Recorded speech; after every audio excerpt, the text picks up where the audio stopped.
Hello my dear children, welcome to another episode of our channel. I hope you guys are doing amazing there. എല്ലാവരും ഉഷാറായിരിക്കുന്നു വിശ്വസിക്കുന്നു. So ഇന്ന് നമ്മൾ നോക്കാൻ പോകുന്നത് quest for a theory of everything chapter 3 from +1 English. ഈ ചാപ്റ്ററിന്റെ ഒരു small introduction video നമ്മൾ ഓൾറെഡി ചെയ്തിട്ടുണ്ട്. It's just a short video. അതിന്റെ link you will get it. So അത് കണ്ടതിന് ശേഷം ഇത് കാണുക. ഓക്കെ, സോ ഞാൻ കൂടുതലൊന്നും ഇൻട്രൊഡക്ഷനിൽ പറയുന്നില്ല, നേരിട്ട് നമ്മൾ ചാപ്റ്ററിലേക്ക് വരികയാണ്. Okay okay so Stephen Hawkins നമുക്കറിയാം, സയന്റിസ്റ്റ് ആണ്, മാത്തമാറ്റീഷ്യൻ ആണ്. What is the difference between other scientist? എന്താണ് സ്റ്റീഫൻ ഹോക്കിങ്സിനെ മറ്റുള്ള വരുന്ന ഡിഫറൻസ് എന്ന് വെച്ച് കഴിഞ്ഞാൽ, Stephen Hawkins technological devices invent ചെയ്ത ആളല്ല, തിയറീസ്, ഹി ഡിസ്കവേർഡ് തിയറീസിലെ ഒരുപാട് തിയറീസ്, ആശയങ്ങൾ കൊണ്ടുവന്നിട്ടുള്ള ഒരു മഹാനായ ശാസ്ത്രജ്ഞനാണ് Stephen Hawkings. And of course we are going to know more about him, right? Black hole എന്നൊക്കെയാണ് നമുക്ക് ആദ്യം സ്റ്റീഫൻ ഹോക്കിങ്സിനെ കുറിച്ച് പറയുമ്പോൾ മനസ്സിലേക്ക് വരിക, അല്ലെ? എപ്പോഴും ഒരു ക്യൂരിയോസിറ്റി ഉള്ള മനുഷ്യനാണ്, നമുക്കെപ്പോഴും ഒരു ക്യൂരിയോസിറ്റി തന്നുകൊണ്ടിരിക്കുന്ന ഒരു മനുഷ്യനും കൂടി ആയിരുന്നു. എപ്പോഴും ഈ സ്റ്റീഫൻ ഹോക്കിങ്ങിനെ നന്നായി ഒബ്സർവ് ചെയ്യുന്നവർക്ക് അല്ലെങ്കിൽ മനസ്സിലാക്കുന്നവർക്ക്, പഠിക്കുന്നവർക്ക് അപ്പോഴും ക്യൂരിയോസിറ്റിയാണ്. അദ്ദേഹത്തിന്റെ ക്യൂരിയോസിറ്റി അദ്ദേഹം മറ്റുള്ളവർക്ക് നന്നായി പാസ് ചെയ്ത് കൊടുക്കും. കാരണം ഇനി എന്തൊക്കെയാണ് എന്തൊക്കെ അറിയാത്ത സത്യങ്ങളാണ് യൂണിവേഴ്സിലുള്ളത്. നമ്മൾ നേരെ സ്പേസിലേക്കും അവിടുത്തെ നക്ഷത്രങ്ങളിലേക്കും ഒക്കെ ഇങ്ങനെ പോകും. അതാണ് ഇതിന്റെ ഒരു രസം. Okay, so before we start, നിങ്ങൾക്ക് കുഞ്ഞു പണിയുണ്ട്. വേറെ ഒന്നുമില്ല, കിറ്റി ഗെയിൽ ഫെർഗ്യൂസൺ എന്ന് പറയുന്ന ഒരു റൈറ്റർ, സയന്റിഫിക് റൈറ്ററാണ്. അവരെ കുറിച്ചിട്ട് ഒരു ചുരുങ്ങിയതൊരു 4 സെന്റൻസ് എങ്കിലും നീറ്റായിട്ട് ബ്രീഫായിട്ട് എനിക്ക് എഴുതി തരുന്നവര് ആരാന്ന് നോക്കണം. അത് കമന്റ് ആയിട്ട് എഴുതി തന്നാൽ മതി. Let's see who gonna make it the best. Okay, now let's come to the chapter Quest for a Theory of Everything. Highly motivational topic ആണ്. ഞാൻ ഇൻട്രൊഡക്ഷൻ പറയുന്നില്ല, I have already done it. Go to the link. In the Cockcroft lecture room on April 29, 1918, scientists and university dignitaries gathered in steep tiers of seats facing a 2-story wall of chalkboard and slide screen. അപ്പം ഒരു lecture റൂമിലേക്കാണ് നമ്മൾ ആദ്യമായിട്ട് ഇപ്പൊ പോകുന്നത്. നമ്മുടെ scene എന്താണ്? ഒരു lecture റൂമാണ്. ആ ലെക്ചർ റൂമിന്റെ പേരാണ് ഈ കോക്രോഫ്റ്റ് ലെക്ചർ റൂം. അത് ഇപ്പൊ ഒരു യൂണിവേഴ്സിറ്റിയിൽ, ഇപ്പൊ ഓക്സ്ഫോർഡിലെ ഒരു ലെക്ചർ റൂം, യൂണിവേഴ്സിറ്റികളൊക്കെ കുറെ സെമിനാർ റൂമുകളും ലെക്ചർ റൂമുകളൊക്കെ ഉണ്ടാവും, ബ്ലോക്കുകൾ ഉണ്ടാവും, അതിന് കുറെ പേരുകളുണ്ടാവും. അതുപോലെ ഈ ഒരു ലെക്ചർ റൂമിന്റെ പേരാണ് കോക്രോഫ്റ്റ് ലെക്ചർ റൂം. അതെന്താ വെച്ച് കഴിഞ്ഞാല്, കോക്രോഫ്റ്റ് ലെക്ചർ റൂം വേറൊരു ഇതുപോലെ നോബൽ സമ്മാനം, ഫിസിക്സിന് നോബൽ സമ്മാനം കിട്ടിയിട്ടുള്ള ഒരു സയന്റിസ്റ്റ് ഉണ്ടായിരുന്നു. അദ്ദേഹത്തിന്റെ അനുസ്മരണാർത്ഥം ഇട്ട പേര്, അത്രേ ഉള്ളൂ, വേറെ ഒന്നും അതിന്റെ പിന്നിലില്ല. ആ ഒരു ലെക്ചർ റൂമില് ഒരുപാട് ഇതുപോലെ മഹത് വ്യക്തികളുടെ മുമ്പിൽ, വലിയൊരു സദസ്സിന്റെ മുന്നില് everything is ready to present the lecture or the seminar. അതിന് വേണ്ടിയിട്ട് ഇരിക്കുന്ന ഒരു സെറ്റപ്പാണ് നമ്മളിപ്പോൾ കണ്ടുകൊണ്ടിരിക്കുന്നത്. The occasion was inaugural lecture by a new Lucasian professor of mathematics. What is the occasion? Why people are gathering there? അവിടെ ഒരു occasion ആണ്, inaugural lecture. By the way, ഈ ഒരു പ്രസന്റേഷൻ ഉണ്ടല്ലോ, ഇത് നമ്മുടെ സ്റ്റീഫൻ ഹോക്കിൻസ് ചെയ്ത പ്രസന്റേഷനിലെ അല്ലെങ്കിൽ സെമിനാർ ലെക്ചർ വാട്ട് എവർ, അതിലെ ഏറ്റവും ഫേമസ് ആയിട്ടുള്ള വൺ ഓഫ് ദ ലെക്ചർ ആണ് കേട്ടോ ഇത്. Okay, by a new Lucasian professor of mathematics. Lucasian professor എന്ന് പറഞ്ഞാൽ actually Lucasian professor of mathematics, അതാണ് ഫുൾ ടേം. അതൊരു പൊസിഷന്റെ പേരാണ്. That is the most prestigious academic position in the world. ലോകത്തിൽ വെച്ച് ഏറ്റവും പ്രസ്റ്റീഷ്യസ് ആയിട്ടുള്ള ഒരു അക്കാഡമിക് പൊസിഷനാണ് ഈ ലുക്കാസിയൻ പ്രൊഫസർ ഓഫ് മാത്തമാറ്റിക്സ് എന്ന് പറയുന്നത്. അപ്പൊ അങ്ങനെ ഇൻട്രൊഡക്ഷൻ ചെയ്യുന്നത് ആരെയാണ്? നമ്മുടെ സ്റ്റീഫൻ ഹോക്കിൻസ്. അപ്പൊ ഹീസ് വൺ ഓഫ് ദം. അതുപോലെ തന്നെ ഐസക് ന്യൂട്ടൺ, ചാൾസ് ബാബേജ്, ഇവരൊക്കെ ഈ പൊസിഷൻ ലഭിച്ചവരാണ്. ഓക്കെ, അപ്പം ആരാണ് ഇങ്ങനെ പറഞ്ഞു കൊണ്ടുവരുന്നത്? ആരെയാണ്? 38-year-old mathematician and physics Stephen Hawkins, അല്ലെ? അപ്പൊ അദ്ദേഹത്തിന്റെ ഒരു ഇൻട്രോ നമുക്ക് മനസ്സിലായി. Okay, the title of the lecture was a question. Is the end in sight for theoretical physics. അപ്പോൾ ഈ ലെക്ചറിന്റെ ടോപ്പിക് എന്താണ്? ഈ സെമിനാറിന്റെ ടോപ്പിക് എന്താണ്? അദ്ദേഹം ഇന്ന് പ്രസന്റ് ചെയ്യാൻ പോകുന്ന സംഭവത്തിന്റെ ടോപ്പിക് എന്ന് പറയുന്നത് ഒരു ക്വസ്റ്റ്യൻ ആണ്. എന്താണ് ആ question? Is the end in sight for theoretical physics. അതായത് ഫിസിക്സിന്, ഈ തിയറിറ്റിക്കൽ ഫിസിക്സിന് ഒരു അവസാനമായോ എന്നതാണ് ചോദ്യം. അതാണ് ഈ ടോപ്പിക്. സ്റ്റീഫൻ ഹോക്കിംഗ് ഇന്ന് പ്രസന്റ് ചെയ്യാൻ പോകുന്ന ടോപ്പിക്. നിങ്ങൾക്ക് മനസ്സിലായോ ആ ഒരു ക്വസ്റ്റ്യൻ എന്താണോ ക്വസ്റ്റ്യൻ ആദ്യം മനസ്സിലായോ? അതായത് ഈ തിയറി ഓഫ് എവറിത്തിങ് എന്നുള്ളത് എന്താണെന്ന് ആദ്യം മനസ്സിലാക്കണം. എ തിയറി ഓഫ് എവറിത്തിങ് എന്ന് പറഞ്ഞു കഴിഞ്ഞാൽ വർഷങ്ങളായിട്ട് കാലാകാലങ്ങളായിട്ട് പല സയന്റിസ്റ്റുമാരും ഇതിന്റെ പിന്നാലെയാണ്. ഈ നമ്മുടെ യൂണിവേഴ്സിന്റെ യൂണിവേഴ്സിന്റെ മൊത്തം from the beginning to the end the complete process explain ചെയ്ത് തരാൻ സാധിക്കുന്ന ഒരു തിയറി കണ്ടുപിടിക്കാൻ കാലാകാലങ്ങളായിട്ട് ഒരുപാട് സയന്റിസ്റ്റുമാർ പ്രവർത്തിച്ചു കൊണ്ടിരിക്കുന്നു. അപ്പോൾ അതിന്റെ ഒരു കംപ്ലീറ്റ് തിയറി കിട്ടിക്കഴിഞ്ഞോ? അങ്ങനെയാണെങ്കിൽ പിന്നെ ഈ ഫിസിക്സ് അവസാനിക്കാൻ പോവുകയില്ലോ. കാരണം ഈ ഫിസിക്സിലൂടെ മാത്തമാറ്റിക്സിലൂടെ എല്ലാമാണ് ഈ തിയറീസും അതിന്റെ ഡെഫിനിഷൻസും എല്ലാം ഉണ്ടാക്കി പ്രൂവ് ചെയ്യപ്പെടുന്നത് അല്ലെ. അപ്പം ഈ കംപ്ലീറ്റ് തിയറി കിട്ടിക്കഴിഞ്ഞാൽ തിയറി, അതായത് ഒരു യൂണിഫൈഡ് ആയിട്ടുള്ള ഈ ഒരു സിംഗിൾ തിയറി കിട്ടിക്കഴിഞ്ഞാൽ പിന്നെ no more, because explaining the complete universe, right? അപ്പോൾ അതിനവസാനമായോന്ന്, ഏതിനവസാനമായോന്ന്, തിയറി കണ്ടുപിടിക്കാറായി കിട്ടി എന്നുള്ള ആ ചോദ്യമാണ്. അങ്ങനെ പിന്നെ ഫിസിക്സിന് അവസാനമായല്ലോ, അതാണ് അവിടെ ഉദ്ദേശിക്കുന്നത്. മനസ്സിലായോ? യെസ്, അതാണോ ക്വസ്റ്റ്യൻ? അത് ക്ലിയർ ആയിട്ട് മനസ്സിലാക്കണം. അവിടെ ഒരു മിസ് അണ്ടർസ്റ്റാൻഡിങ് വരാൻ പാടില്ല. അല്ലെങ്കിൽ അത് മനസ്സിലാക്കാതെ പോയി കഴിഞ്ഞാൽ നിങ്ങൾക്ക് ഹെഡിങ് എന്താ സംഭവം എന്ന് മനസ്സിലാവില്ല. അപ്പോൾ a theory of everything, inverted comma, is that the theory where all the scientists have been trying to find out. എല്ലാ സയന്റിസ്റ്റുമാരും കണ്ടുപിടിക്കാൻ ശ്രമിച്ചുകൊണ്ടിരിക്കുന്ന ഒരു തിയറി, ഒരു യൂണിഫൈഡ് തിയറി, അതാണ് ഇവിടെ a theory of everything scientifically. മനസ്സിലായോ? യെസ്. ഇനി അതാണ് അപ്പൊ ടോപ്പിക്. ഇനി Hawking startled his listeners by announcing that he thought it was. അപ്പോൾ എല്ലാ ലിസണേഴ്സിനെയും, അവിടെ ഇരിക്കുന്ന എല്ലാ ഓഡിയൻസിനെയും ആളൊന്ന് സ്റ്റാർട്ടിൽ മീൻസ് ഒന്ന് ഷോക്കാക്കി. എന്ത് പറഞ്ഞിട്ട് എന്താ അനൗൺസ് ചെയ്തത്? ഹി തോട്ട് ഇറ്റ് വാസ്, ആയിരിക്കുന്നു എന്നാണ് അദ്ദേഹം പറഞ്ഞത്. അപ്പൊ എല്ലാവരും ഞെട്ടി.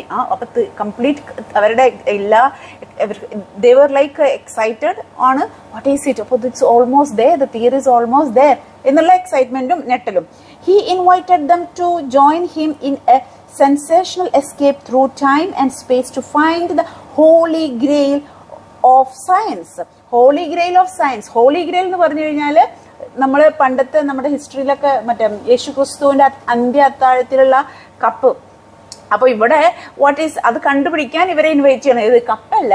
What is the holy grain of science? That's the question. എന്താണ് ഹോളി ഗ്രെയിൻ ഉദ്ദേശിക്കുന്നത്? The theory that explains the universe, the theory that explains the universe and everything that happens in it. What is universe? എന്താണ് പ്രപഞ്ചം എന്നും, എന്താണ് ഇത് from the beginning to the end, what is inside, what is happening inside, how it happens, എല്ലാ ക്വസ്റ്റ്യൻസിനുള്ള അതാണ് a single theory എന്ന് പറയുന്നത്. A theory of everything. അതാണ് അത് കണ്ടുപിടിക്കാൻ അതാണ് പറയുന്നത്. Theory that explains the universe, everything that happen in it, that is what is exactly a theory of everything. അപ്പോൾ നിങ്ങളോട് what is a theory of everything mean, എന്താണ് ഒരു theory of everything എന്നതുകൊണ്ട് ഉദ്ദേശിക്കുന്നത് എന്ന് വെച്ചാൽ this is the one. What is the one? The theory that explains the universe and everything that happens in it. അതാണ് അതിനാണ് നിങ്ങളെ എല്ലാവരെയും ഞാൻ ക്ഷണിക്കുന്നത് എന്നാണ് പറയുന്നത്.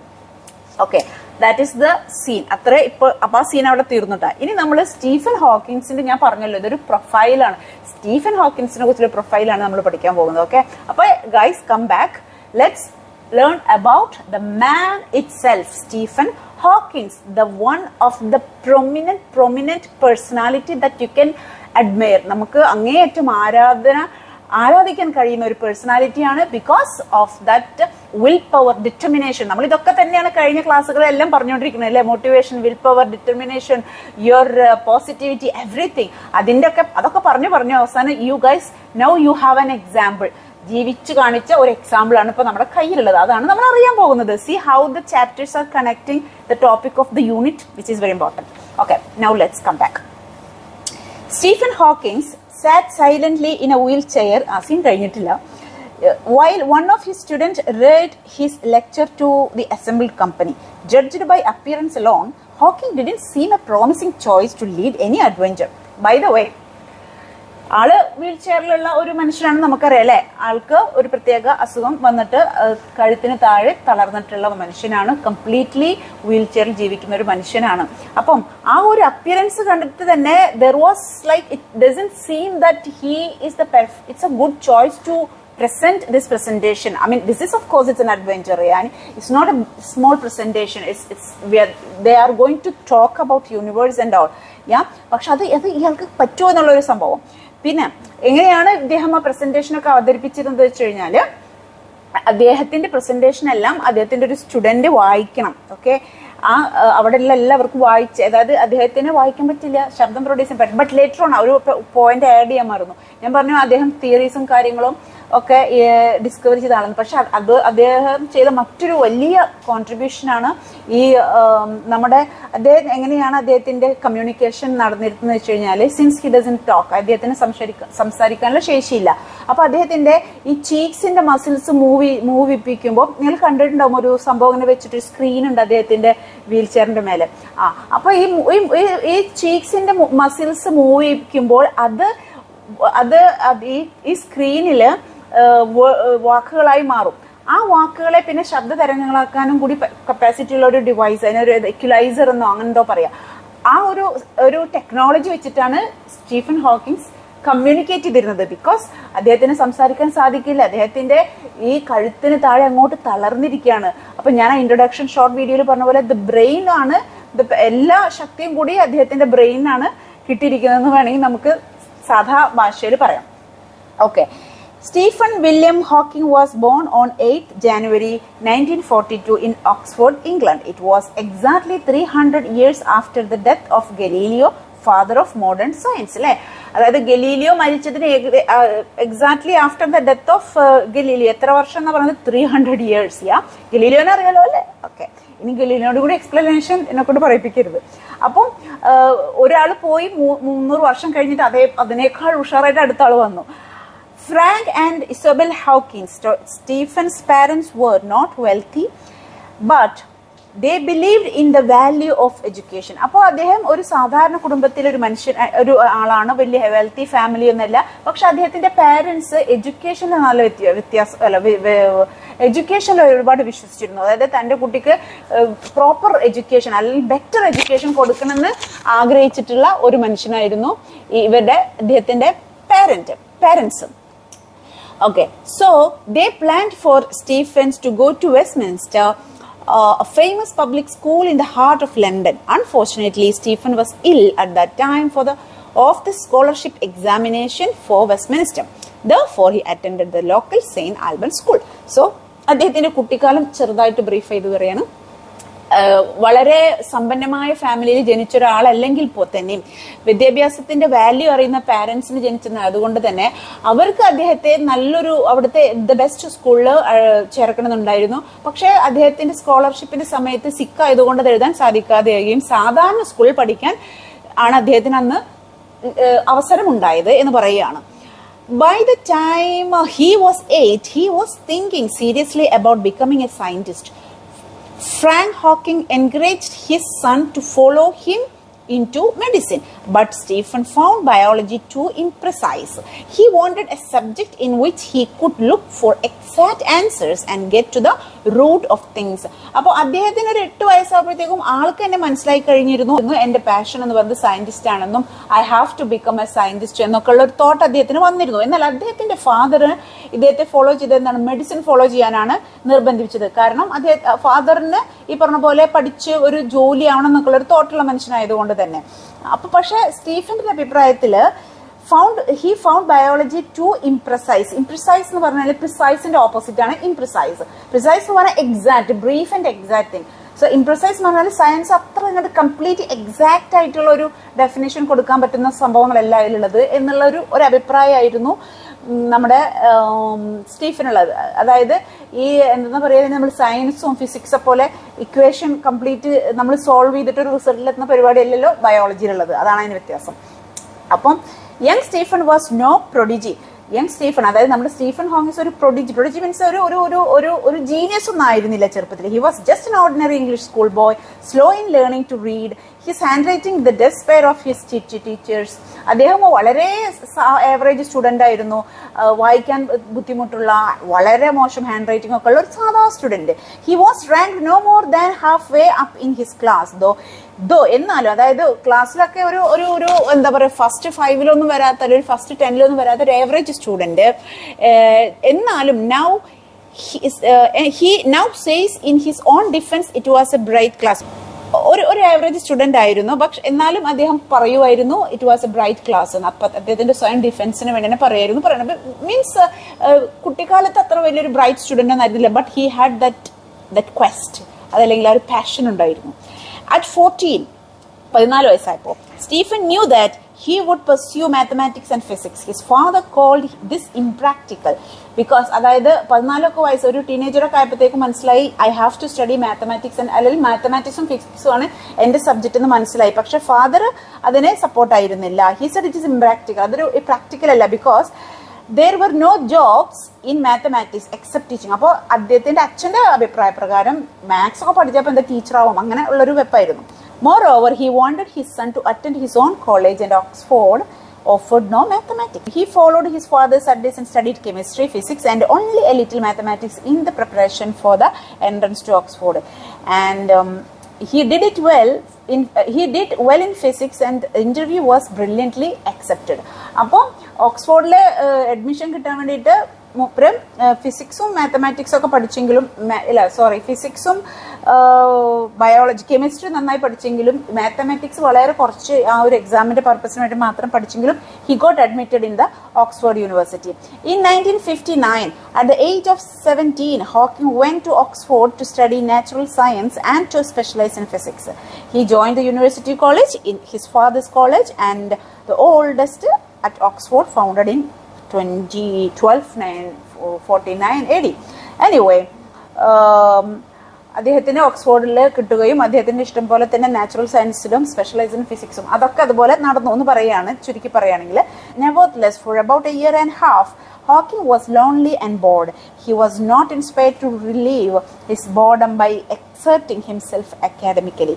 But halfway through his second year, he began enjoying Oxford. അപ്പോൾ ആസ് യൂഷ്വൽ നമ്മളെല്ലാവരും പുതിയ കോളേജിലേക്ക് പോയ ആ ഒരു ഫസ്റ്റ് ഇയർ ഒന്നും അത്ര വലിയ രസമൊന്നും ഉണ്ടാവില്ല. പിന്നെ നമ്മൾ സെക്കൻഡ് ഇയറിന്റെ ഹാഫ് ഒക്കെ ആയാൽ പിന്നെ നമ്മളായി അവിടുത്തെ ആൾക്കാർ. Same thing happen to Stephen. That's it. He became popular, well accepted among his peers. They remember him as lively, buoyant and adaptable.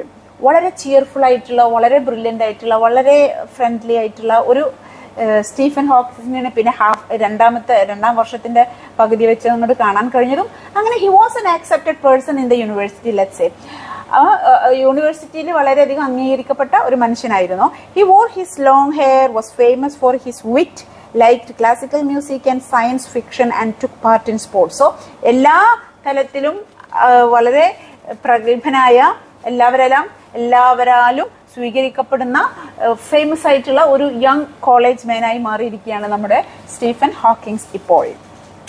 Handsome man, of course.